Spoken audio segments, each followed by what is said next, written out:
కల్మములు నేరగజేసితి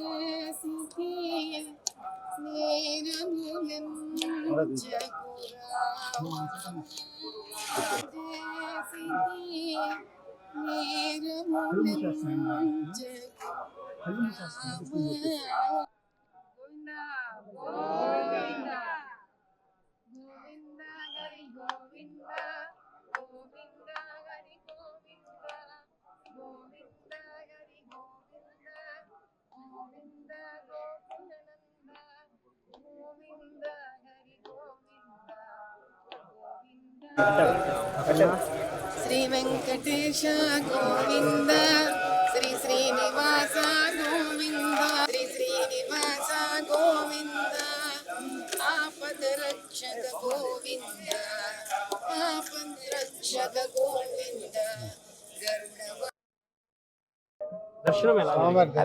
ఆయన దర్శనం ఏముందయ్యా, భాగ్యం అదృష్టం పాపాలు కర్మాలు తగితే ఆయన దర్శనం కలుగుతుంది.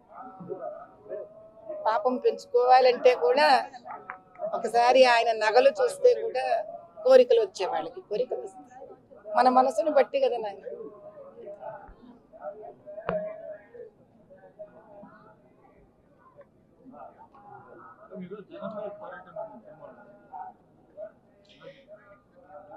నాయన నేను మీకు ఒకటే చెప్పగలను, పరమాత్ముడు ఏ ధర్మాన్ని నమ్మే వాళ్ళకి ఆ ధర్మానికి, ఆ ధర్మంలో పరమాత్ముడు వాళ్ళ దేవుడు. నేను హైందవ ధర్మాన్ని నమ్ముతాను, నా పరమాత్ముడు వెంకటేశ్వర స్వామి, పరమేశ్వరుడు, అమ్మవారు, మహాలక్ష్మి లాగా మాకుంటారు. కాబట్టి మనం ఏం చేస్తాము, అయ్యా జీవితంలో చేసిన కష్టాలు పాపాలు మా కర్మలను తెగించు స్వామి అని మనం నమ్మే మతము, మనం నమ్మే ధర్మము ఆ భగవంతుడిని వెళ్ళి కోరుకుంటాం. అంతేగాని మనం నమ్మిన దేవుణ్ణి వెళ్ళి మనం ఏ రకంగానూ కష్టపెట్టము, నష్టపెట్టము, దోచుకోము కదా నాన్న. కానీ అలా ఎవరు ఏ ధర్మాన్ని సహజంగా పుట్టుకతో నమ్ముతారో వాళ్ళు వాళ్ళ ధర్మానికి సంబంధించి, వాళ్ళ మతానికి సంబంధించి, వాళ్ళ దేవాలయాలు ఏమున్నాయో అక్కడ పోయి తప్పు కార్యక్రమాలు కానీ, దేవుడికి నష్టం జరిగే కార్యక్రమాలు కానీ చేస్తారా? మనిషిగా పుట్టినందుకు మాకు మా ధర్మాన్ని సంరక్షించుకుంటేనే కదా మా గుర్తింపుని సంరక్షించుకున్న వాళ్ళం అవుతాం.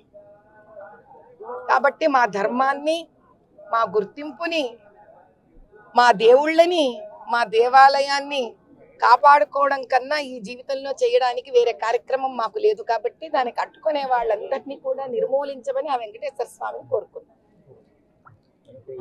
కొంతమంది వ్యక్తుల పైన పూజల పైన దాడులు జరుగుతున్నాయి, వారిని ఏ విధంగా శిక్షించాలి? చూడు నాయన, హైందవులంతా కూడా ఒక విషయాన్ని తెలుసుకోవాలి తండ్రి. గుళ్ళ మీద దాడులు జరుగుతున్నా కూడా, దేవాలయాల్లోని పండితుల మీద దాడులు జరుగుతున్నా, భక్తుల మీద దాడులు జరుగుతున్నా, ఈ భారతదేశంలో 120 పైన కోట్ల ఉన్న హైందవులందరం ఏం చేస్తున్నాము? కదలి రావాలి నాయన. హైందవులందరూ ఒక అపర వరద అయ్యి కదలి రావాలి.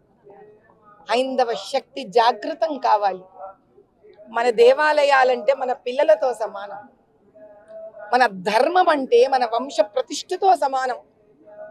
కాబట్టి ఆ దేవుడిని, దేవాలయాలని, మన ధర్మాన్ని కాపాడుకోలేని వాళ్ళం మన వంశాలను, మన పిల్లలను ఏం కాపాడుకోగలుగుతాం? తరాలను ఎక్కడ కాపాడగలుగుతాం? కాబట్టి ఇది ఒకరి బాధ్యత కాదు, మనందరి బాధ్యత అని భావించే వ్యక్తిని కాబట్టే నేను తరలి వచ్చాను.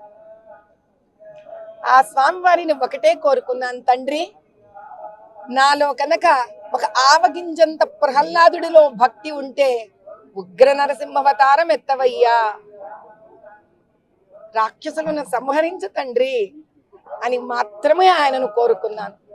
ఇంతటి దేవాలయంలో సనాతనంగా ఆకాశరాజు పుత్రికను కూడా వరించి పెళ్లి చేసుకున్న అపర వైష్ణవుడివి, మహావిష్ణువువి, కైలాసం నుంచి దిగి వచ్చావు కదా తండ్రి, మా కోసం శిలారూపం దాల్చావు కదా, ఇంకా సాక్షాత్తు ఉగ్ర నరసింహావతారం ఎత్తు తండ్రి, ఇక చాలు, ఈ అధర్మం మా వల్ల కావట్లేదు, రాక్షసత్వం పెరిగిన కొద్దీ దైవమే మమ్మల్ని కాపాడాలి, ఇదే కోరుకున్నాను తండ్రి.